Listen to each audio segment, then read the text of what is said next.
kon léegi entrée lañu def quoi. waaw voilà bu doon dañuy mos. dañ naan entrée bi jàll na léegi ñu dem ci plat de résistance bi. bismillah. alors di massawu ki ñu mujj nemmeeku donte Rosso Njurbel extension la ñuy wax Rosso Mauritanie la xewee. mais man dama jàpp ni xale bañ faray ñeenti at siif yegg ci moom. Rosso muy bu Mauritanie bu Sénégal benn la. xeet yi benn la. donc bu fa xewee forcément daf ñuy laal. même bu amee Sri Lanka sax. exactement. donc même si ça s'est passé au Sri Lanka c'était pour dire que loolooy expliquer nga ñëw fi ndax wàllu xale yi bi ngay député liggéey nga ci lool. am na loi bu ñu tëgg sax boo xam ni su ma juumul yow yaa ko piloté ba est-ce que appliqué nañ ko mi ngi. xam nga Sénégal moom. ñun mën nañu wax torop mën nañu xeex bu amee parce que ñun émotion la ñuy demee. du gis nga bi ñuy Binta Camara bi ñu ko reyee xam nga yooyu yëpp tey xale bi barki Dembo Ndiaye ay taalibe ñu jéng leen yooyu yëpp am na fi. mais dañu war a dépasser yooyu. mooy ne am na benn bu ñu war a avancer boo xam ne ba léegi mu ngi takk mooy la loi sur le statut des daara. man 2012 2017 laa nekk député. liggéey nañ si du baree bari ak UNICEF à l'Assemblée. yóbbu texte bi defaraat ko ñu ne non dafa am yu sensible nañ ko defaraat nañ ko qu'est-ce qui bloque. dinañ ci dikkaat. boobu beneen affaire la parce que loolu moo mën a régler lu bari li ñuy wax yëpp mais en dehors de ça éducation la ñu wax. arabe ci la bokk man Mariama Ba laa jàngee. def naa man sangu set. 6e laa ko jàngee Mariama Ba du sama yaay parce que sujet tabu la ci biir kër yi. mais sama maître arabe. ca Mariama Ba 6e moo ma jàngal sangu set. kon arabe bi dañ ko war a boole ci biir système bi. daara yi. maître yi am na ay jeunes yu bari yu am bac arabe. toog di chômer ñooñu bu ñu leen jëloon dugal leen ci daara yi mun naa am lu changé. ñu dugal ko ci suñu système éducatif. Aminata Diallo dinañ dikk gën a xóotal loolu oustaz bu may tàmbal si yow il faut que tamit ñu expliquer contexte bi ne on ne juge pas mais dafa am fait boo xam ni tamit dafa yëngal xol yi. ni ma wax c'est en instruction du donc ci dossier boobu la ñuy wax mais en général c'est récurrent oustaz yi la ñuy wax bi ci mujj it choqué mooy ci wàllu football bi la feeñ. ay xale yoo xam ni ñu ngi leen doon dénk benn centre de formation benn club am ndeke koo xam ni mi ngi fa nekk ci li ñu jàppagum. ci enquête bi di leen saay-saayee. nan la ñu war a def ba nga xam ni oustaz yi ñuy tudd souvent ci mbir yooyu ñu indi ci saafara. jërëjëf mais comme da nga ma woowee oustaz ci plateau bi. ma ne leen ko ñaan yéen ñëpp. ma am ñaari kaddu rek yu ma joyal ci kilifa diine yi daal. ay ca bismillah. voilà ak am ñu ma jaale rek nga baal ma pour 1 minute. donc maa ngi nuyu kilifa diine yëpp. parce que TFM ñu bokk seetaan. su ma toogee fii nga di ma oustaz kon ku nekk ngi ubbi sa nopp di déglu ba xam fan lay jaar. bi ci des mooy ñoo ngi massawu tariqatul qadiriya ku ñuy wax Cheikh Al Khalifa borom gëléem gi. démb lañ ko denc bi jaar macha allah mu doon war gëléem gi di dëgg la Serigne Maodo Cissé bu jaamal aussi. dem na yàlla ko yàlla yërëm. yal na leen yàlla yokk leer. waaw amiin bi ñu koy jaal ak Serigne ñoom Maodo ñëpp Mamoun Mbacké donc di nuy kilifa dina yëpp. voilà daf ciy baax léegi ñu ñëw ci parce que affaire bi defe naa ni baat bi da nga ko tudd dañ ko demee affaire pédophilie la. pédophilie bon ñun ñu jàng ko mu nekk al i'tidaa'u al jinsiya lil atfal. c'est-à-dire mooy la pédophilie. c'est-à-dire c'est la traduction littérale du mot. loolu mu nekk fait de société bu palpable bu ñëpp xam ni am na. oui mooy zahira ijtimaiya mooy loo xamante ni lii liñ teg bët la. léegi mu am benn tomb mooy al asbaab li koy waral waaye benn bi mooy al ilaaj mooy li nga xamante ni moo koy saafara. waaw léegi xam nga jàngalekat d'accord daara yi la ñu wax quoi mais jàngalekat en général. moom il n'a pas droit à l'erreur. comme ni docteur di faje warul def erreur. bàyyil xel li ma la wax bu baax. dañu wax ni man fataha madrasan aghlaqa la ilaha illallah sijnan aghlaqa sijnan ku ubbi école tëj nga prison. man fataha madrasan aghlaqa sijnan ku ubbi école rek tëj nga prison waa léegi pourquoi ñu ubbi ay école di jàngale ba noppi prison yi tey ji di fees ak ñoo xamante ni ñooy ñuy jàngale gën a bëri waay ba pare aussi mu am benn affaire bu làqu ci ginnaaw bu kenn mënul wax toujours dañ leen di jàpp di leen def li ñu leen di def mais affaire bi di gën a yokk est-ce que moi je me pose la question de savoir ba léegi dafa nekk médecin bopp lu tax mais est-ce que loolu amul lu nekk ci seen ginnaaw bref bi ci des mooy am na ci yoo xam ne loo bëgg junj foofu dañu feebar pour yow feebar la maa ngi ñëw boobu mbaay ma développé rek naa ñëw non loolu moom feebar la moom feebar mi ngi ci mais dama ni est-ce que amul lu leen koy def loo lu dul feebar dañu nekk ci àddina boo xamante ni bi on aura vu du n'importe quoi am na ñuy jëndee ay affaire nekk góor jigéen am na ñuy jëndee affaire naan sàngara ngeen baal ma ci tàmm ki am na ñuy jëndee ay affaire pour rien que pour am un bien-être social yooyu dafay am donc du ma ci duut baaraam ni moom la bay dama ne est-ce que waaw bu feebar bi wéyee bi ci des mooy tey am na ci yoo xamante ni honorable am na ci loo xamante ni jar na bàyyi xel je prends un exemple am na boobu benn femme boo xam ni dafa daan def timis bu jot wala avant timis mu yónni doomam bu jigéen ci benn commerçant bi di ko dimbali dépense rekete femme bii def loolu dafa lal plan def ba un jour rek benn timis rek mu yuuxu tàccu de connivence avec sa petite mu ne waa ji dafa doon def ay attouchement ci xale bi nangam taal di koy indi foofu benn tentamar bu rëy mais kooku tëdd na ci 2 ans et pourtant waa ji wàcc na te effectivement il n'a absolument rien fait yaa ngi dégg donc mu nekk affaire boo xamante ni bii bu lëndëm la am ci aussi ñoo xamante ni fait bi am na c'est palpable mais am ñoo xam ne dañ naan dañ koy nëppal duñ ko génne pourquoi oui parce que tey par exemple xale bu jigéen bu toll ci 8 ans yaa ngi dégg wala magum jëmm bu àgg ci xale bu góor bu am 8 ans dëkk fi nga dëkk le plus souvent bari na ci nag yi feeñ ngeen xam mais le plus souvent daf ci am ñoo xamante ni il préfère xoolal def affaire xaalis wa illaa sax bu affaire xaalis ñu jéem ko nëpp pourquoi parce que pour bañ a yàqal xale bi avenir am pour su màggee ci biir kër gi wala ci koñ bi wala ci penc bi pour nëbbal ko yow kilifa gi aussi pour ñu jàppale la ci loolu nëbbal la ko mais c'est-à-dire il faut les dénoncer man d'accord ma ci ñuy nëppal mais affaire bi moom dafa am waaw mooy pédophilie moom am na maa ngi ñëw waaw mais foog nga. waaw mais Oustaz buuba xam nga buuba yow da nga am temps munoo ñëw ci émission bi nag récupéré ko xam nga buuba loolu moom man xam nga buuba dama koy seetaan mais dafa am benn affaire bu neex ci moom dafa naan bu ma dagg buuba bu yàggee ñu dagg la de parce que Oustaz léegi dagg ma après ma dellu si justement ma dem ci honorable buuba yaay wax buuba dagg c'est un fait réel boo xam ni waruñu ci laxatu mais nëppal bi très souvent mooy li nga xam ni mooy gàllankoor ñu faj ko nëppal bi donc ñëpp ci société bi ñëpp ci am responsabilité. waaw responsabilité bi xam nga jamono bi ñun ñëpp ñu ngi gis xam nga boo génnee fii léegi boo rombee maire yooyu di jaay gerte. da ngay gis ñu ànd ak seen i njaboot. da ngay gis xale yi di traîner bu ñu oto rombee wala kenn romb rek ñu jàppale xam nga noonu la ñuy jàngee yalwaan mais ñooñu chaque fois man daf may choqué comment se fait-il yaa ngi jaay ci mbedd mi yore sa gerte.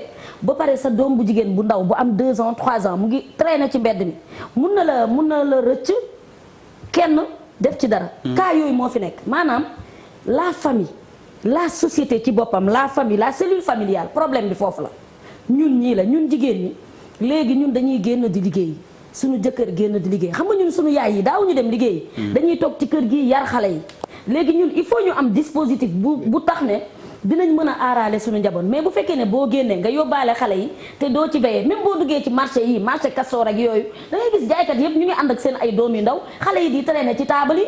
ñooñu bu ñu leen violé laay deer nañu waxante dëgg nag ñun la yooyu foofu la commencé déjà. bu ñu passé foofu am na responsabilité boo xam ne ni mooy éducation de base mais école bi parce que am na ñoo xam ne ci école yi lañ leen di violé. am na ñoo xam ne ni seen ay morom ñoo leen di ëmbal. am na ñoo xam ne maîtres yi boo demee au sud là chez nous ay école daa ay xale yu ndaw yu am 12 ans yu am 11 ans ay maîtres di leen ëmbal ci biir école bi parce que colin bi nañu waxante dëgg. ba léegi ñu ngi ci biir kër gi parce que ñun dañuy bàyyi suñu ay doom sol lu leen neex sol lu gàtt a gàtt génn bu ñu demee kenn fopp ko def ci dara noo koy xamee. parfois kooku da koy nax ne ko boo ko waxee dama lay rey xale bi du wax.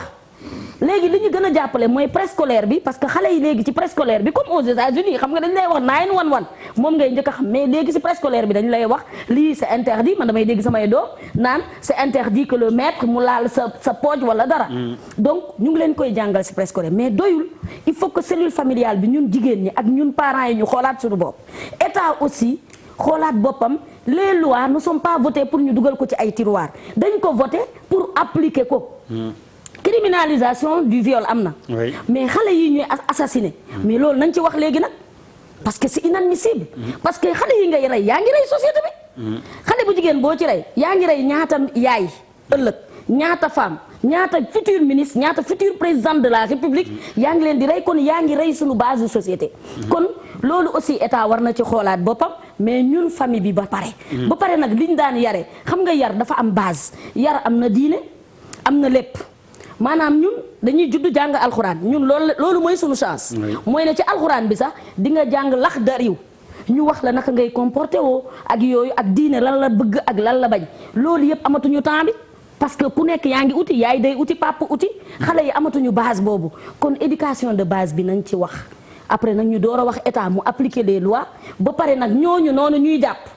bëgg koo ndëppal wala nit ñi ku nekk di def ay mouvement. de foule ne non dañuy protéger diw parce que diw la nañu waxante dëgg te dee gis nga fii ku nekk les animaux sont parmi nous fii les animaux sont parmi nous mun na nekk jigéen mun na nekk góor kon ak ku mu munta nekk bu nekkoon ministre mu def ko war nañu am sañ-sañu taxaw xam ne ni kii war nañu servir d'exemple pour ñu sévir waaye bu ñu defee ay mobilisation ne diw parce que dañu bëgg a rey diine bi parce que dañu bëgg a rey loolu mooy problème bi léegi nag loolu mooy problème du question rey diine am na ñoo xam ne ni ay nitu diine nañ ma baal ñoo xam ne duñu nit dañuy utiliser diine bi pour def leneen mais loolu kenn du ko ndëppal kenn du ko xalaat donc nañu appliquer loi bi ci ñëpp.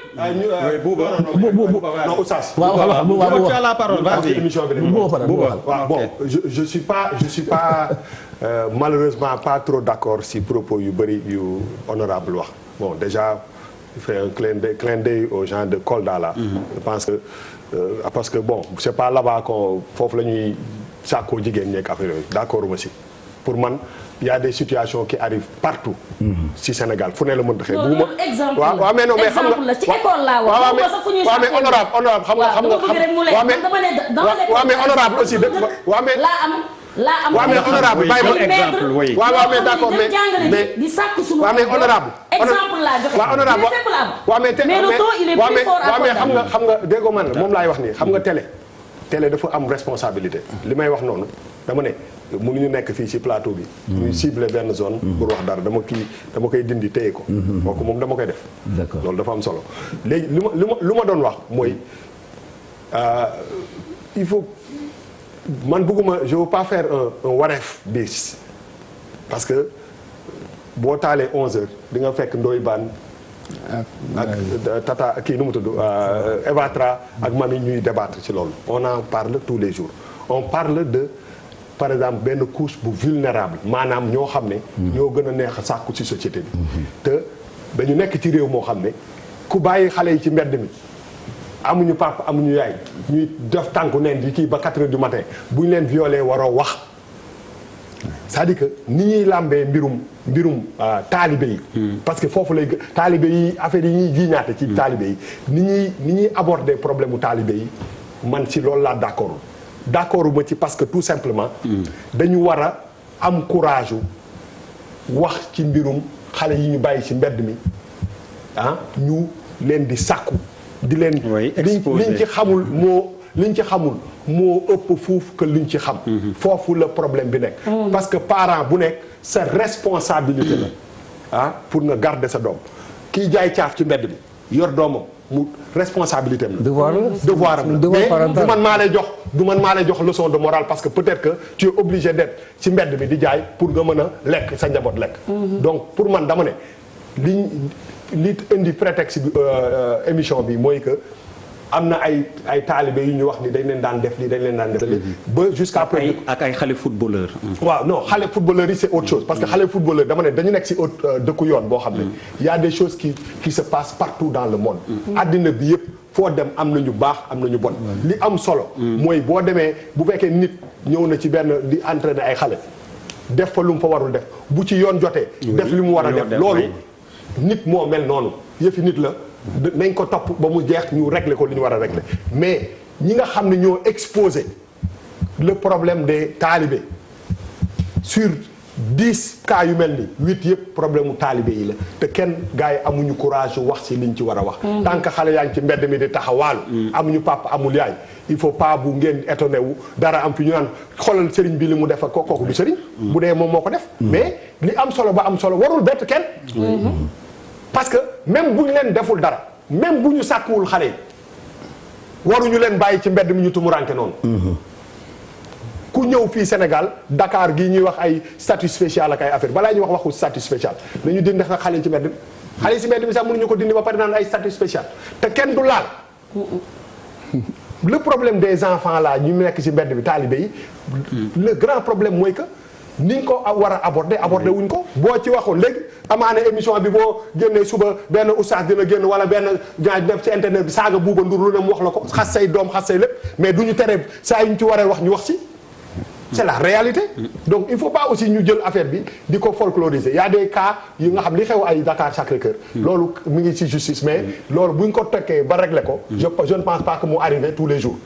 loolu dafa am solo mais li am solo te ñu ci war a wax mooy que xale yi ñu bàyyi ci mbedd mi. ñuy taxawaalu nit yi jël leen di leen utiliser di leen def lu nekk te kenn waxu ci ni ñu ci war a waxee. Papis Diaw. waaw mais je pense que dafay nekk sujet boo xamante ne dafay neex am consensus. parce que dafay heurter les valeurs. heurter la moralité.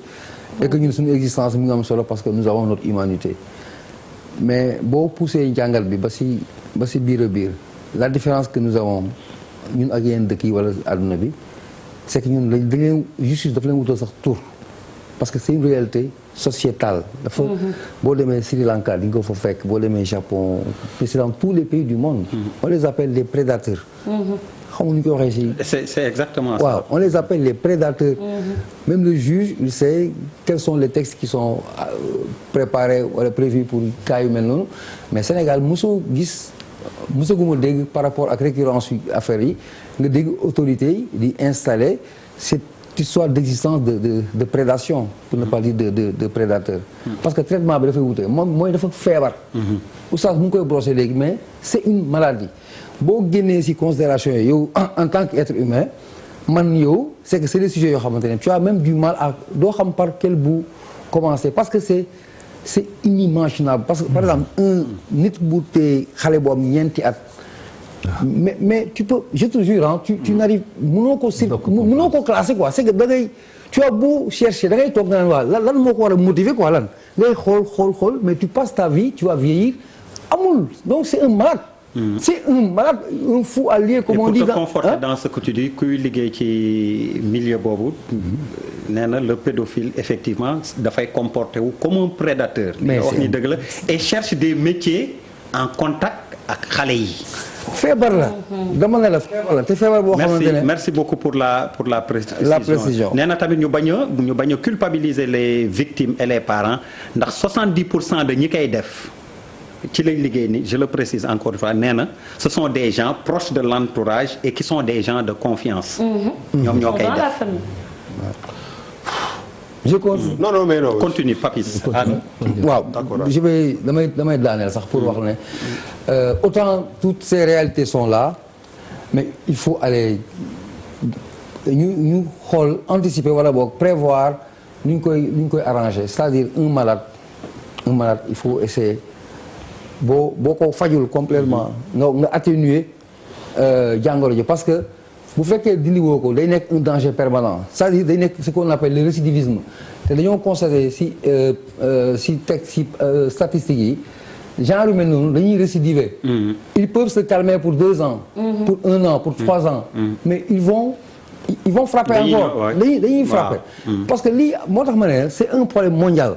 c'est que ça existe dans tous les pays xëy na fii suñu pesanteur socioculturelle moo tax les gens ont du mal à en parler dafay constituer un tabou d'autre part autrement nos autorités n'ont pas anticipé sur ces éventualités dans une société comme le Sénégal autant de paramètres qui yoo xamante ne mooy tax ne doo ko mën a maîtriser leneen li moom mooy un souhait en conclusion ñaan yàlla mu wàññi ko wala mu saafara ko à vie en sachant que c'est pas c'est pas réaliste. il verse dans le fatalisme. ñaan yàlla. yàlla bay sa tool. ñaan yàlla boo demee ba pare nga ñaan. alors Charles Faye. Charles dégg bay sa tool mais étant un croyant mun naa ne yàlla dimbali ñu si lii. oui waaw bu ma kii seen dictateur nga ci. non dimbal na ca fekk loxo borom. waaw ñu déglu Charles. waaw xam nga Suède dañu tëj ay prison.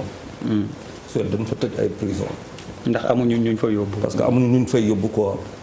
moi je pense que problème bi fondamental mooy dañ koy éviter mooy ñun est-ce que nous sommes équilibrés fii Malal wax fi benn affaire keroog ñuy ree ñu koy ne sax noppil bul wax loolu il avait fondamentalement raison c'est-à-dire dafa am loo xamante ne si déséquilibre la bokk mu am lu bokk si vice c'est l'habitude du péché le déséquilibre beneen affaire la mais ñun est-ce que nous sommes équilibrés qui sommes-nous ñun l'européen est européen l'asiatique est asiatique l'américain est américain ñun qui sommes-nous dañu xoolaat suñu bopp bu baax il y a quelques années de ça da ngay dem Daniel Sorano les danseuses dansaient les seins nus il y a quelques années Sorano mais wax ni ça un peu plus de 30 ans c'est ngor teew c'est-à-dire la nudité ban rapport la africain amoon ak nudité la nudité musul nekk un problème. Ah si. La nudité n'a jamais été un problème pour l'Afrique. En tout cas, moi je parle au nom de l'islam. waaw bu dee sous ce prisme là nga wax. est-ce que je peux. mais émission bi wolof la. oui non. wolof la mais yéen a ngi làkk tubaab. waaw moom laa ñoom laay wax kañ. ah bon d'accord bu ngeen làkk tubaab làkk tubaab. waaw ci gis-gis boobu. waaw mais bàyyi ko mu yeggali. d'accord voilà. xam nga dama ne africain médiateur merci beaucoup. dama ne africain. après nga tontu ko amul benn problème. dama ne africain. identitaire bu am maanaa boobu dañ ko perte ñun on n'a pas de problème avec la nudité musuñu am problème boobu photo yoo munti gis partout en Afrique noire nudité boobu daf fi nekk. femme nue femme noire. dama la wax. même les titres musul nekk problème suñu. qu'est-ce qui s'est passé ba nga xamante ne nit di nga gis koo xamante ne boo gisee pepp tànkam rek nga feebar est-ce que si lu nga gis la le péché est dans le regard, dans ce que tu vois. Le péché n'est pas dans ça. ou dans les. waaw lan mooy sa problème. ba yow boo gisee jigéen mënatoo ànd xale bu mel nii wala xale bu góor bu yow jigéen nga wax sax ñun xale bu jigéen mënatoo ànd. non gis nga dama lay ne parce que viol dafa am pédophilie ak loolu yëpp mais bu ñu taxaw ci pédophilie. parce que c'est une véritable catastrophe qui se passe dans cette société. mais duñ dugg ci biir. lan moo indi loolu bu njëkk ba. suñuy société mais boo amee 18 ans nu may la doom nu may la jabar 15 ans c'est ça mais dafa doon def lu bëri bon c'est vrai que maintenant nous sommes dans des temps modernes ñi ñuy xeex les féministes par-ci ñi ñuy xeex fii def lii finalement on est devenu je ne sais tout on n'a plus de Sédar on n'a plus de Mignane on n'a plus de machin Thiendella on n'a plus tous ces noms-là on n'a plus de Ngor on n'a plus de Boy de Bouye tout là yëpp amatul loolu on a une autre identité faaw nag keroog professeur wax na ko fii Djibi Diakhaté ne ñaar am si ñun xam nit ki nous sommes tous des animaux nous sommes du règne animal ñëpp ay animal lañu nous sommes des animaux du règne animal il y a quelque chose beneen boo xamante ne fii la nekk mooy la conscience boo xamante ne mënoo def luy maladie ce que font les animaux yow mënoo ko def loolu il faut ñu ñëw si waxtaan si loolu tax ma ne notre société elle est malade fondamentalement il y a une psychologie boo xamante ne faaw ñu wax ko pour nous comprendre afin que nous mën a def le pas nécessaire tey boo ñëwee partout où il y a ay xale la première chose à faire mooy de protéger les enfants par rapport aux prédateurs. mais dafa am loo xamante ne confiance nga koy def pourquoi ngay def confiance ki parce que tout simplement koo gis lu muy mbubboo munoo xalaat sa bopp que mu mun a def la non c'est que da ngaa xamul adduna yow. parce que il suffit d'un regard pour nga xam ni tey kan. pense que le vrai problème ñun jàngatuñu loolu. ñu toog di surfer tey boo toogee. on rentre dans des familles ñu xool Dakar 4 millions de personnes dans Dakar nga dugg ci yaay kër nga fekk fa donc koy di assez souvent 15-20 personnes si biir y a le papa y a la maman mu am ñaar wala ñetti doom et puis on a les cousins les tatas ak yu demee noonu est-ce que xalaatuloo que promiscuité boobu mun na jur lu bëri ñu am loo xamante ne day xew si biir kër gi xamuloo ko waxee bu lay nattu wala xaw ma bu lay da lay waaw mu am jullikat moo fi bëri nga koy gis rek mu nekk mbaa catholique wala mu nekk mbaa kii nga ne ah kii si là c'est un homme patati wala c'est une femme dévouée xaw ma lu ne ndekete yow musiba la foog ñu xoolaat suñu bopp foog ñu xoolaat dans nos quartiers populeux problème ba il faut que ñu réfléchir wax si il faut que ñoo xamante ni ñu commencer l'éducation nu ngi koy wax di ne éducation yenn éducation sur la sexualité dans des enfants de bas âge mais il faut faire très attention c'est vrai que c'est bien mais je préfère que loolu ñu jàng ko kër gi à l'école parce que dafa am industrie boo xamante ne mooy ñëw ah tey da ngay gis loo demee football ngay gis ay brassards couleurs yi mais machin il y a ça nous sommes aujourd'hui submergés par des choses qui viennent de l'extérieur et nous-mêmes qui avons perdu notre identité maanaam xamatuñu ñun ñooy ñan on est des c'est vrai on est des musulmans c'est vrai on est des catholiques moi je suis d'abord africain et j'ai pas de problème avec quelqu'un qui est nul quoi bu dee góor ma nekk ci tóoratun bu dee femme c'est pas parce que ci nul que di nga tax man ba taxaw. alors oustaz d'accord maintenant bu fekkente ne non bu fekkente ne oustaz. tu l'as répété mais tu as ressassé tu as ressassé. non attends léegi bu fekkee je termine que je juste quand même lui donner toi la nudité ne te dérange pas mais léegi bàyyi ma nag man. waaw mais déglu ma non attention. Charles 30 secondes pour terminer. oui mais s'il te plaît quoi il est en train de faire un jeu mais moi je vais remettre les choses à leur place. bu fekkente ne yow oustaz. jigéen bu romb. mais man wax ma sax Cheikh. non yow laa wax yow Sène laa wax yow. oustaz Sène Cheikh Lamine Sène. waaw Cheikh Lamine Sène yow oustaz. bu jigéen romb la fii. mu nar la takkaloo ak sa sago. nga xoolaat sa bopp. nga ni bu jigéen rombee fii. nga nar tàggali ko sa sago nga war xoolaat sa bopp. léegi nag allez oustaz. voilà léegi nag. allez loolu du ma tiital. je veux faire d'une pierre plusieurs coups. moi je parle pas de coups hein, c'est vous qui en parlez. et ça c'est révélateur de parler. non bu ko déglu oustaz. non ose dire parce que man dama commencé ci buuba. mais quand même Charles quand même arrête. ping-pong bi moo ma ci neex. tey nga xam ne bu soom oustaz bu mel ni man. wallahi lazim. tu parles parce que man damay sóoraale kilifa diine. toi tu as parlé de nudité. moi je mets ça ici dama koy teg fii dama ciy ñëw. tu as parlé d'animal. dama koy teg fii mais buuba sànq bi sa waay di waxee nañ ñaan yàlla jàpp ñaan dafa baax quoi ñaan arme la. yéen bi dafa ko wax. dafa ni du'a silahul mu'minin. da ngay toll ci situation da ngay ñaan mais nit lu mu def loxo ma nga ci biir buuba. léegi bi soxna si xam nga ku wax problème mu ci der moo ko wax bi mu tuddee le gars là ki yore footballeur yi xale yi. bi ba xale waa ji tubaab bi. waaw yow da nga ko ni nañ ko jël teg ko fee. n'est-ce pas loolu nga wax. waxuma loolu de. léegi kon daaw mën nañu ko dugal. non mais mën nañu ko dugal mais Oustaz tamit Oustaz du yow yaa animé émission bi nag. non mais il a le droit de rebondir sur ce que je n'anime pas ça ñi ngay interpellé moo bëri. yow c'est-à-dire que da ngay commencé bi dal ko de. xam nga la vidéo da nga bëgg xamal sur la défensive. da nga ciy génn nag Bouba je suis sur la défensive et puis Bouba yaa fi dàq wax bu ma dagg may ma Bouba bu ma dagg. waaye dama lay dagg parce que bu ko dagg il a raison. non père génn si. bàyyi ma Bouba rek. nee na ma génn parce que man Bouba ay waxam daf may daaneel. waa léegi Bouba même tuuti. léegi jàngale la ñu wax. oui. yaa ngi dégg kon man tubaab boobu du ma ko ci génne. ak keneen ko jàngale leneen. mais du ma ci génne la ko mais waxuma loolu il faut bul ma wax loolu. waa léegi waxoo ko léegi nit dinañ ko jiiñ ni dafa yegg ci ay xale wala dafay def ni ma ne nañ ko jël teg ko na le dama ne la. na yoon jëflanteeg moom li mu war a jëflanteeg moom man fi ma engagé c'est xale yi ñuy exposé kii loolu laa wax. mais affaire le fait benn la def bi benn la rek. déedéet du benn de. déedéet benn du benn pédophilie. jàpp ay xale kay façon bi ñu koy defee rek Charles. mais pédophilie la. mais am pédophilie la. moi je suis d'accord ak li. non pédophilie mais on parle des enfants on parle pas des que oustaz bi def ko. que paa bi ci biir kër gi nijaayu xale bi def ko. c'est la même chose. que nit ki def ko doomu jiglem c'est du pareil au même. Bouba loolu fekk laa bëggoon wax mais c'est pas méchant.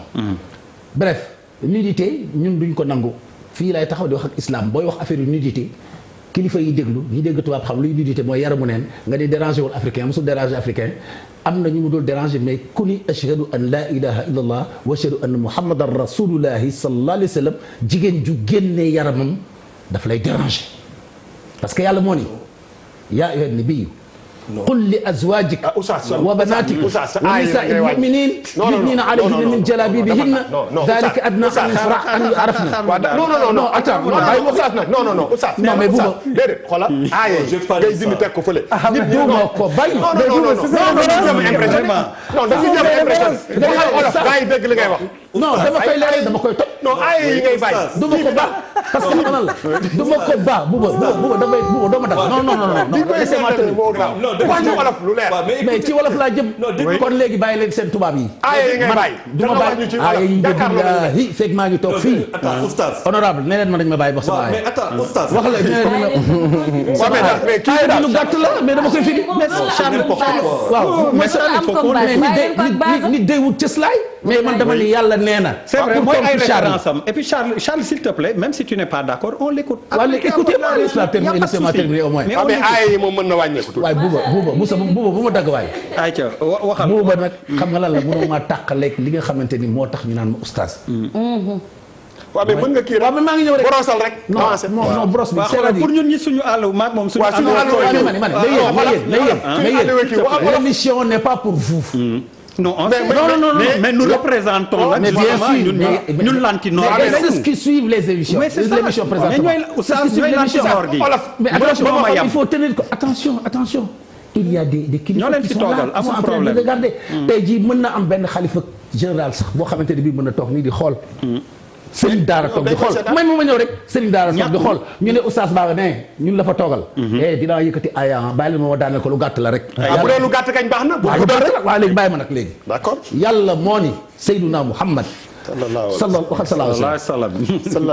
kay bàyyi loolu moo li la jig. moo ni yonent bi alayhi salaatu wa salaam waxal say soxna. ak góor ñi nga xamante ni ñii ay julit lañu. nañu roy ci yow ci wax seeni soxna ñoom ak seen doom yu jigéen ne leen nañu fexe ba nañu am un port vestimentaire décent maanaam nañu muur seeni yaram yàlla ni daalika adna an yu araf ne fala yu zeyna loolu mooy tax ñu xàmmee ni ñii ay jigéen lañu bu ko defee kenn du leen yàpp parce que jigéen ju génne yaramam ci mbedd mi ak jigéen ju sangewu ci wàllu yéreem defe naa ni ki ñuy gën a mën a topp tooñ ko mooy ki caaxaane boppam ki génne yaramam bon loolu la ñu jàngal léegi nous sommes des animaux d'accord entre guillemets nous sommes des animaux mais tey jii des animaux réfléchis parce que alxuraan li mu jàngal mooy xel wuyu ma Charles defal ndànk mais j'ai parlé de conscience non mais fa laa jëm si parce que lu ngeen fi indi lu nekk alxuraan mooy dustuur bi nga xamante ni kenn mënu ko contourner yàlla wa man asdaqu minallahi hadisa amul ku gën a dëggu yàlla ay wax mooy sama base laissez-moi terminer yàlla moo wax ne gis nga xel dafa am ay mbokk yoo xam ni gis nga le pédophile là kuy nekk pédophile mais doful am na xel. xëy na dafa feebar mais am na xel. xel mee feebar. non waaw naa la wax li tax xel mi feebar. xel mee feebar lu tax. très bien parce que xel benn affaire bu tuuti la balaa nit kiy jëf wala muy wax xel dafa war a tàggu ay mbokkam balaa muy agir. soit balaa muy wax. xel dafa war a tàggu ay mbokkam balaa moo jëf xel dafa war a tàggu ay mbokkam je prends un exemple tey jii Cheikh Lamine xool na benn xale bu tuuti bu am 8 ans. je prends exemple sur moi. du ma tooñ kenn. léegi. ma nekk ko feebar bëgg àgg ci moom. sama xel rek moo ko gis ne dem ci moom. sama xel bi ko gis xel mi moo ma naan demal mais dafa am lu ñuy wax ci alxuraan tazkir an-nuha at-tadabbur at-tafkir damay bañ nu ma bul wax al i'tibar yooyu yëpp mooy ay rappel ay bienveillance ay discernement yooyu bu fekkente ni bii boole nga kook sa xel le rappel le discernement la bienveillance ainsi de suite yooyu nga xamante ni balaa ngaa def yëpp day taxaw kon di nga taxaw téye sa bopp parce que xel dafa am ay mbokk saa bu xel xalaatee yow li ngay wax ni mooy nit waaw très bien mooy nit très bien c'est que amee dara lu ci manqué moom mooy andi ces dysfonctionnements effectivement en fait man tu n'as que trop bien compris laissez-moi terminer le oustaz ou le sëriñ bu ñu jël ni ko demal jàng ji wala mu dem jàng pour dem jàng ji mais il est là il a été formé pour quelque chose il veut mettre en pratique les compétences pour lesquelles il a été formé mooy ñëw jàngale alquran yaa ngi dégg mais su fekkente ni feebar boobu dafa nekk ci moom ni mu mën a nekk ci moom noonu la mën a nekk ci tubaab bi nekk ci keneen ak keneen mais loolu dañ koy condamné kenn waxul ni kenn na ko def li ci des mooy li honorable wax honorable jërëjëf parce que jigéen nga gis nga biir kër yi bu ba dóor dafa am lu ñu war ñun te bu ñu ko neenal mooy dafa li am lu ñuy wax ak tarbiya al islamiyya. kooku chrétien bi d'accord na ci keneen ku baax ku nekk d'accord na ci. mooy nga posé benn question oustaz. c'est par laaj ko rapidement. xaar ko mu terminer bu commencé. on a compris déjà oui. voilà. ah non parce que man bu ngeen wax damay croiser les bras. allez-y. du ma dagg buubu mukk du ma la dagg. ah dégg boo naree kon guddal moom ñu dagg. c'est-à-dire. non dama lay tooñ rek. mooy tey jii ci biir kër gi mais dafa am benn est-ce que waaye man defuma émission de waruma laaj mais dafa am lu ma jaaxal ci réew mi genre baatu genre. genre mooy. le genre la. waaw non mais le genre waaw waa léegi ko dañ ko teg ci bor. xam nga léegi. dafa am ci biir kër yi su fekkoonte ne woon. ci biir kër yi honorable ci biir kër yi su fekkoonte ne woon. tey Bouba Ndour ay biir këram. su fekkoonte ni woon dafa am ay jigéen am ay góor ci biir këram. yaa ngi may dégg. xëy na noonu lay doxale mu fexe ba góor ñi fi ñuy nekk. jigéen ñi duñ fa nekk. léegi man mun naa wax dara Oustaz. honnêtement. oui man personnellement. Oustaz mi ngi jël suñu émission bi yóbbu ko foo xam ne. du woon foofu. non vraiment quoi on parle de. mais j'ai dérouté man lan laa doon xaar. déedéet man xam nga lan laa doon xaar. j'ai dérouté non parce que li ngay wax honnêtement. ak yow ba ma ne bul wax ay alxuraan rek yow ko man. non fi ñu nekk ak fi nga nekk bokkul. par exemple suñu biir kër yi. li fay débat bi du loolu débat bi mooy y a des enfants. mais balaa nit ki génn dem ca daara ja wala muy jàngale ji ci biir kër gi on ne parle pas de ça. on ne parle pas de biir kër yi góor yi nekkee ni jigéen ñi ay genre ak affaire on ne parle pas de ça. sujet bi aussi. il faut ñu revenir si. alors xam nga lan la booba man honorable laa am envie laaj. tu vas pas le laisser dire tout ça pour. non Charles oui tontul ma mën dem ci honorable s'il te plaît c'est vrai que j'avais oublié que tu n'étais pas du tout d'accord. mais Charles yow parce que il y a des dimensions xam nga il y a des dimensions yoo xamante ne on n'a pas besoin d'être oustaz ou prêtre. quand on est bien équilibré. La religion c'est autre chose man duma mbubboo religion dama ne nit. bu summeeku mënuma déranger. waaw yow. non attends pourquoi il faut loolu tax ma ne est-ce que ku ñuy tabax il est équilibré. bu fekkente ne il est équilibré mënu la déranger au point où ngay perdre sa sago. Et qu'est-ce qui nous arrive aujourd'hui ba ñuy am muy oustaz wala muy ñeneen et moi je ne vais pas stigmatiser les oustaz. pas du tout. néew ma ci loolu. mais comment se fait-il nga nekk ponkalu ba pare boo gisee ay ndaw ay xale ba ay liir nga feebar. quelle est la proportion. il faut que ñu xool loolu pourquoi boo nekkee enseignant nga gis ay xale yoo xamante ne ñu am 14 ans 15 ans au moment de leur après leur puberté wala ba leur 17 ans bu ñu solo yenn solo yi mënatoo téye sa bopp. lan loolu wax naa ko fii boo ne bu leen suul sama wax dama la ni nit ki bu fekkee ni sa xel dafa gis rek ci première xalaat mu ne naa dal ci xale bi sa xel bu tàggu ay mbokkam ci ngay defee yëfu animal loolu je l'ai bien dit. s'il vous plaît parce que bu nekkee oustaz nga et que nga war a dugal tabax nit parce que nit dañ koy tabax. nit dañ koy tabax comme kër.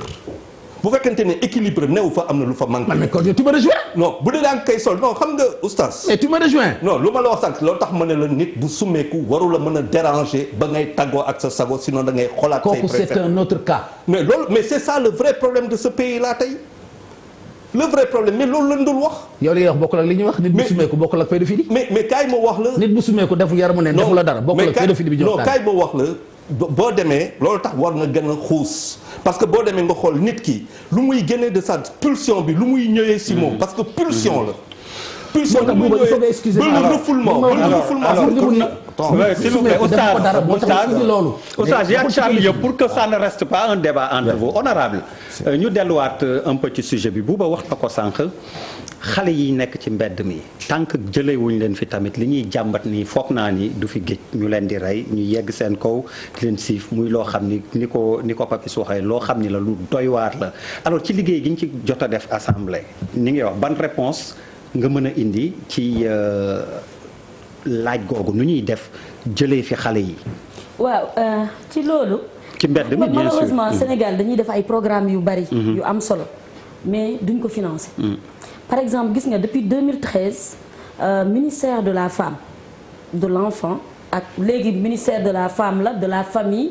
du genre et de la protection de l'enfant am na bu ñuy wax nu mu tudd stratégie nationale de protection de l'enfant boo xam ne sur un coût de 8 milliards. maanaam la prise en charge de l'enfant commence à partir de la commune maanaam dans le quartier autour du délégué de quartier dafa am benn protection boo xam ne bu ñu def.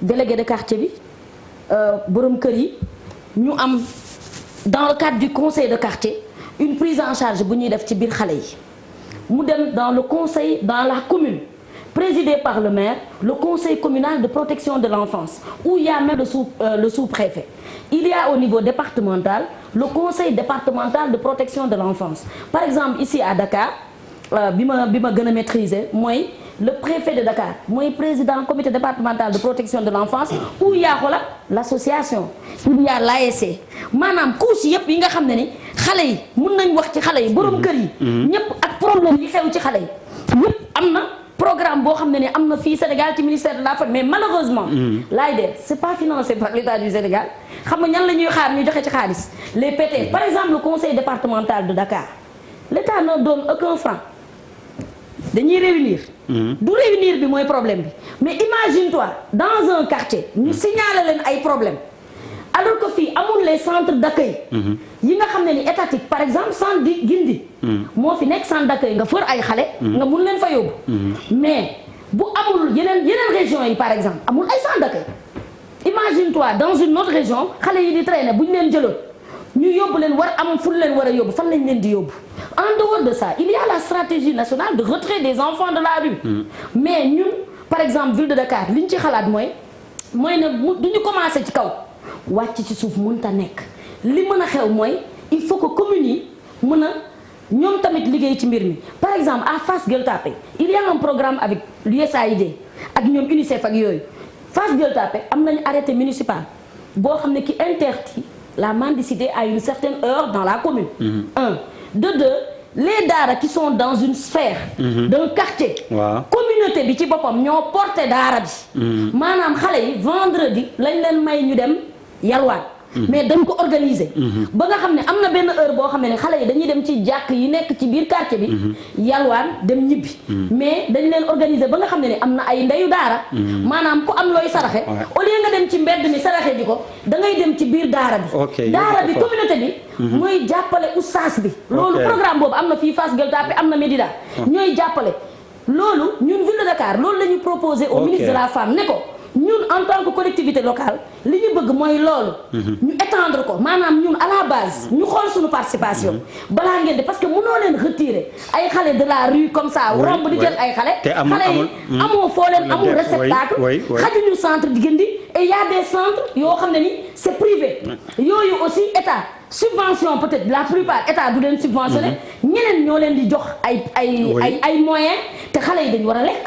dañuy feebar. ak yooyu donc état am na yu bëri yoo xam ne ni préalable yoo xam ne daf ko war a mettre en place pas seulement à Dakar mais dans les régions les enfants qui quittent la Guinée-Bissau qui passent par Diaobé et qui viennent jusqu'ici alors que ñun wax nañu ci droit de l'enfant yàggul le 20 novembre ñu ngi doon fêter les 30 ans de la convention des droits de l'enfant mais qu'est-ce qu'on nous dit policiers yooyu ñuy romb ak gendarme nga gis benn paa mu yore 13 enfants dugg ci benn oto te laajoo ko responsabilité même si maintenant on forme la police la gendarmerie pour que xale yooyu ñuy am autorisation parentale pour ñëw mais du ñëpp koy appliquer parce que xale yaa ngi ñëw ba léegi donc il y a beaucoup de préalables yoo xam ne ni stratégie bi war na ko compléter ba pare beneen bi mooy ku jóg def daara kon loi bi il faut ñu xam statut daara bi kan mooy lan mooy daara kan moo war a def daara kon yooyu yëpp bu amul loi bu régler les questions des daara parce que du ku nekk nga dem ubbi sa boo demee fii ay yaraax ak yooyu ci ay baraak ay xale di tëdd ci ay basan yooyu yëpp lañ ko war a réguler xam kan moo war a def daara ak kan moo war a def daara donc c'est là le problème. mais man avant le procès des oustas. voilà non je fais pas de procès des oustas c'est pas une question d'oustas qu'on ne le prend pas comme ça. mooy ne responsabilité état lay génne. mooy ne état moo am responsabilité wu. ñu ne daara xale yi ñu ne am nañu ay droit mais que ñu organiser daara yi. parce que xam nga am fii am na ay daara traditionnel. yoo xam ne kenn du ko laal. kenn waxul seen wax mais bien sûr yooyu kenn waxul leen waa Tijaan yi ñoo ciy def lañ ciy def du état. bu ñuy wax waxuñu daara Koki par exemple c'est érigé en exemple waxuñu daara Fass Touré ce sont des daara érigés en modèle. état droit xale bi mooy ne état daf ko war a jël en charge. léegi état lan la ci war a def ci loolu pour jàppale daara yooyu. ci loolu ñuy def mu gën a péré. mais ñeneen ñi nga xam ne dañuy jël suñu ay doom fu nekk dina indi fi mais bu dee da nga bëgg a jàngale alxuraan lan moo tax doo toog Kolda. lan moo tax doo toog Kaolack nga bëgg a ñoom ba Ndakaaru gii. indi fi xale yi ne fii rek nga leen mën a jàngale. donc du procès loolu mooy ne responsabilité état mooy ne dafa am préalable yu mu war a teg. ñun tamit communauté yi collectivité locale yi ñëpp la concerné du ministère bi kese ñëpp ñoo ci war a jóg maanaam communes yi bu ñu organisé ba nga xam ne ni ñoom yooyu ñuy joxe ay social buñ ko doon dem di ko yóbbu ca daara ba parce que nit ñi essayé nañ tamit am na daara yoo xam ne ñun par exemple ville de Dakar dañ leen daan jàppale mais on a vu que maître daara yi dañ ko daan acheminer seen ay dëkk loo leen jox ñu yóbbu ko xam nga kon du procès kon yëpp ay responsabilité la mais état il faut mu def préalable après ñeneen ñi topp ca mais mënoo retirer ay xale de la rue te amoo ay centre d'accueil yoo xam ne transit la même bu dee benn fan ñu am fu ñu tëdd ñu naan balaa ngay retrouver seen ay parents pour yóbbu leen loolu responsabilité état la ci coronavirus bi Bouba waaw mais man en fait man damay wax globalement avant ñuy wax responsabilité famille yi si biir kër yi seen nit ñi ak seen responsabilité ñu am envers seen doom yi c'est-à-dire que l'enfant pour man xale bi droit bi sama doom am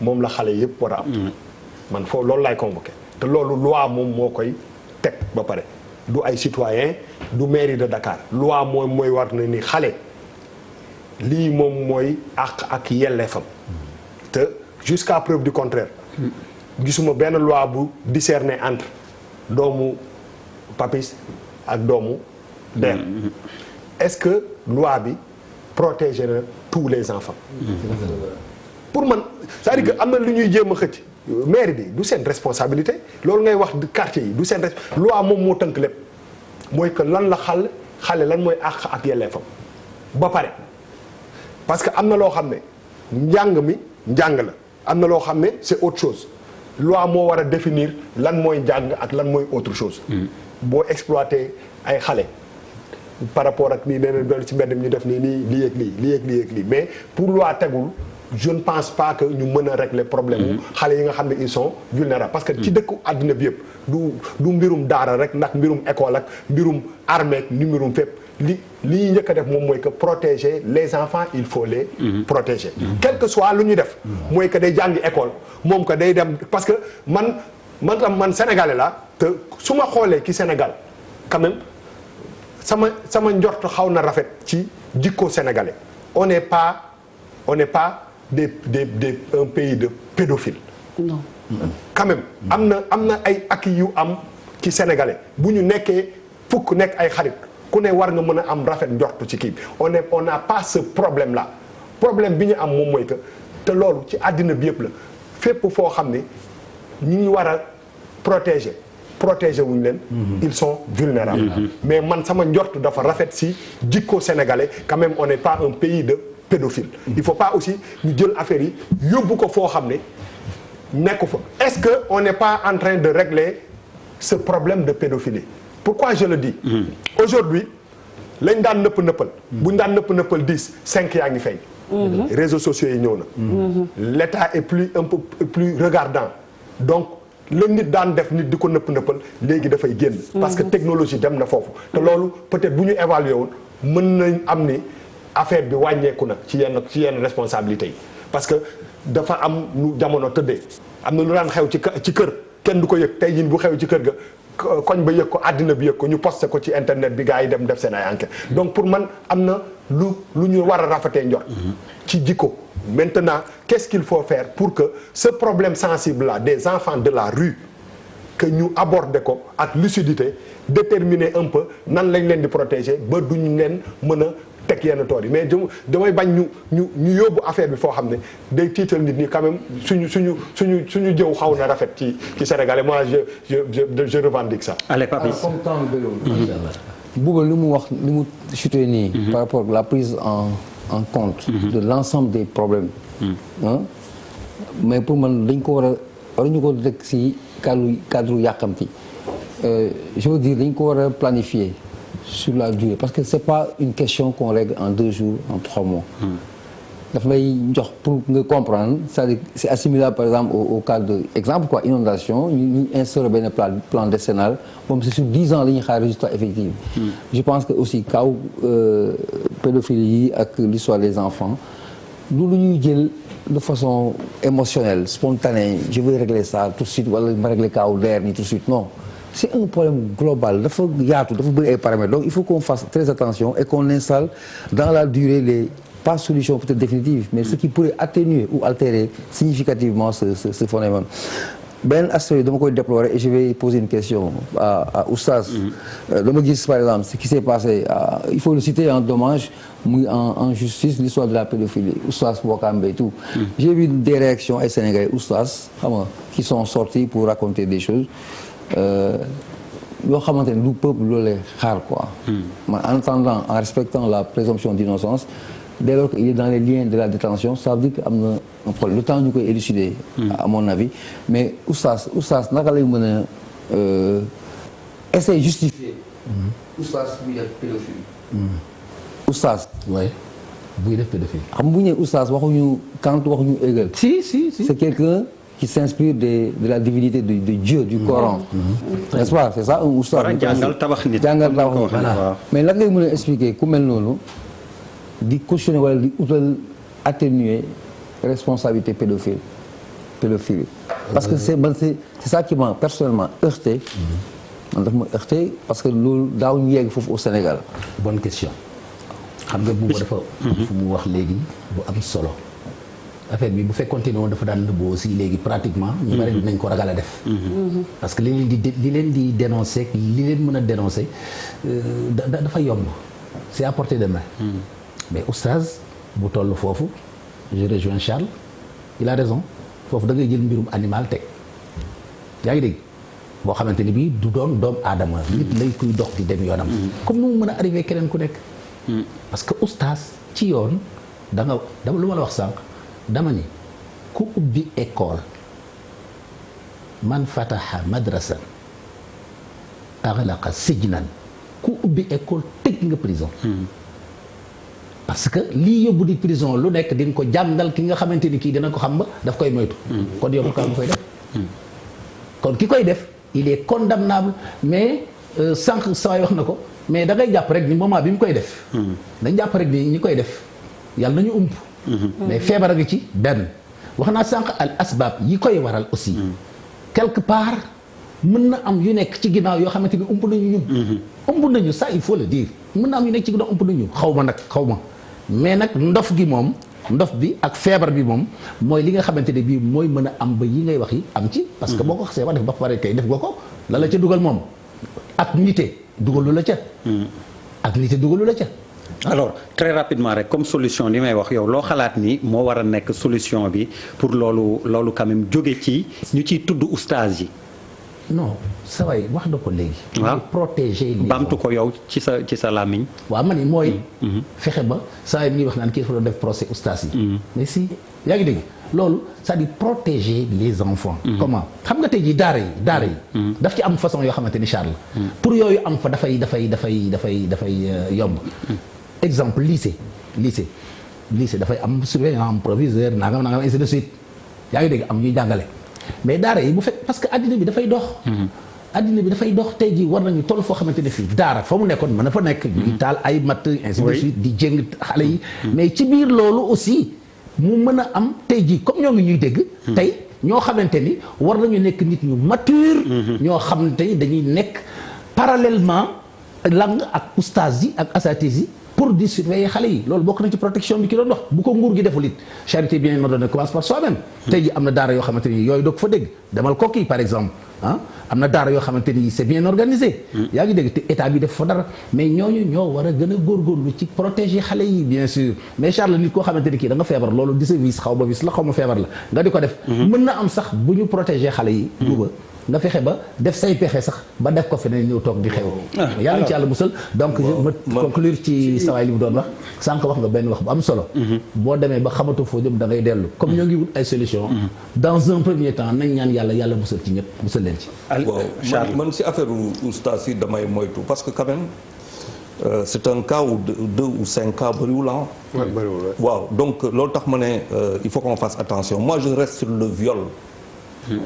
C'est sur le viol que je reste les conséquences waxuñu ko surtout si xale. mais lu koy indi. man loolu moo ma intéressé. xam nga. excuse-moi de couper mais boo nee. oustaz nga ne 5 cas. oustaz 5 cas. sur combien de daara. non oustaz ça symbolise oustaz c'est. combien c'est un exemple un modèle de la société. il n'a pas droit à parce que il s'inspire des recommandations divines issues du Coran de l'islam. bien sûr donc c'est quelqu'un qui doit être à la limite absolument parfait amul mais le maximum possible donc boo jógee ci lim bi nga ne 1 nga ne 2 nga dem ba 5 nga ne oustaz. ça veut dire que nous sommes dans une catastrophe à la limite. oustaz nit la quoi. mais très bien c'est-à-dire. non Charles doo demal il a raison parce que xam nga lan la. oustaz nit. donc insister ci oustaz. mais oustaz tam nit la. oustaz nit la. non on aurait pu dire dans le milieu religieux sax képp ku yore ministère religieux. loolu tax ma ne. xam nga parce que boo demoon tam Vatican mooy coow ga.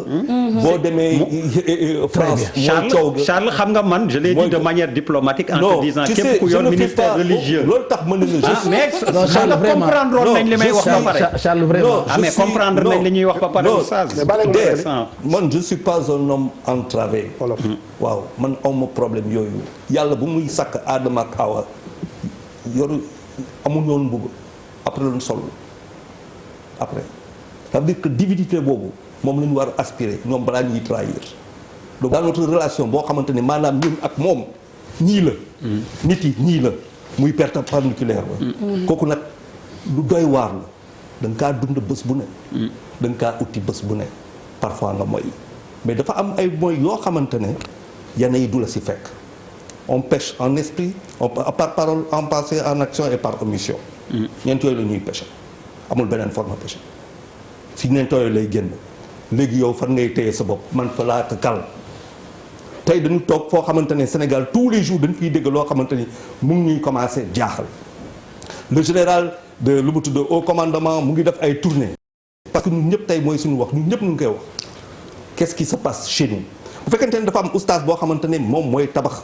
sénégalais dans sa foi musulmane mu am prêtre boo xamante ne mooy tabax sénégalais dans sa foi chrétienne est-ce que am nañ fi benn rapport boo xamante ne mën nañ ne ñu ngi foofu bon y a 60% des oustas ou des prêtres viol wala loolu xam nga mënu ma gëm loolu mais par contre le viol très tôt dans notre société ak pédophilie faaw ñu wax si xam lan moo koy indi ak lan mooy saafara ga nag dëgg la il faut que ñu waxante dëgg faut qu'on se dise des vérités c'est cru c'est très cru c'est très douloureux nit boo xamante ne mënul taxaw bu gisee nit bu gisee jigéen wala le sexe opposé wala le même sexe ba pare mu war ko perturber il faut qu'on regarde est-ce que c'est une généralité wala lu proportion wala lu demee noonu mais sinon alors mën nga may tuuti 30 secondes vraiment Aminata Diallo laa doon jeexale vas-y nudité boobu ngay wax noonu yow dem nga léegi ba ci Adam et Ève c'est-à-dire du fi xaj bokkul léegi nit ki nga xamante ni kii xool na nit ku nu mais li ci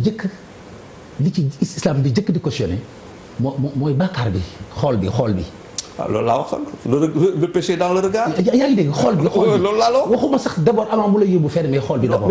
mais lii c'est pas le thème par contre. non c'est bon il va rejoindre. mais booba mais du thème bii nag non mais dama ko doon tontu. alors honorable balaa ñuy tàggoo rek peut-être wax ci responsabilité quand même parents yi dans tout cela il faut moi je reviens dessus lan moo ci responsabilité parents yi ak jamono ji mairie ba lan ngay liggéey ci dossier wu xale yooyu fan ngeen ci toll. waaw solution bi mooy ñun yaay yi ak parents yi.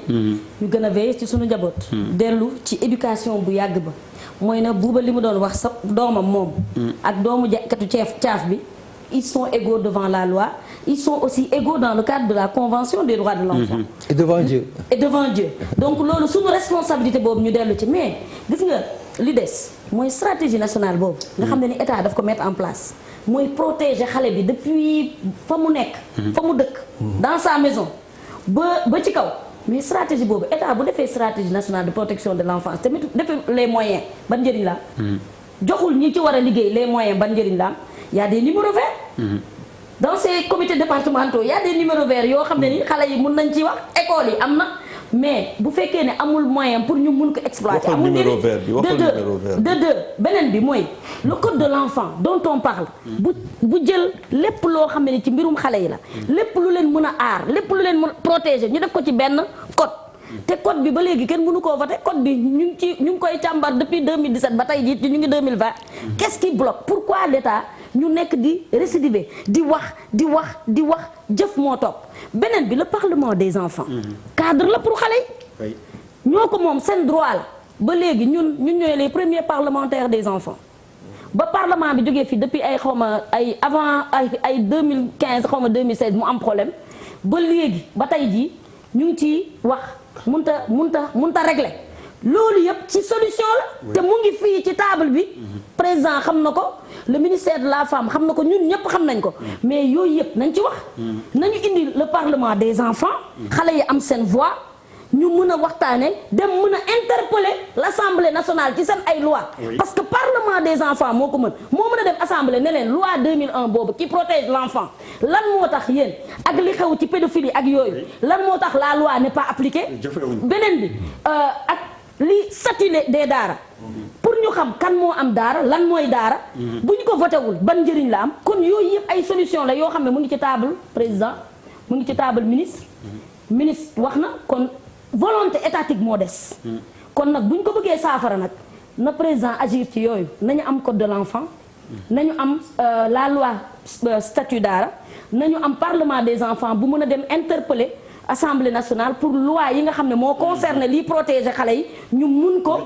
ñu jël ko en compte ba pare nag di ko teg ci table bi xale yi mën a dem ba ca juge ba ne ko cas bii ñu indi fii.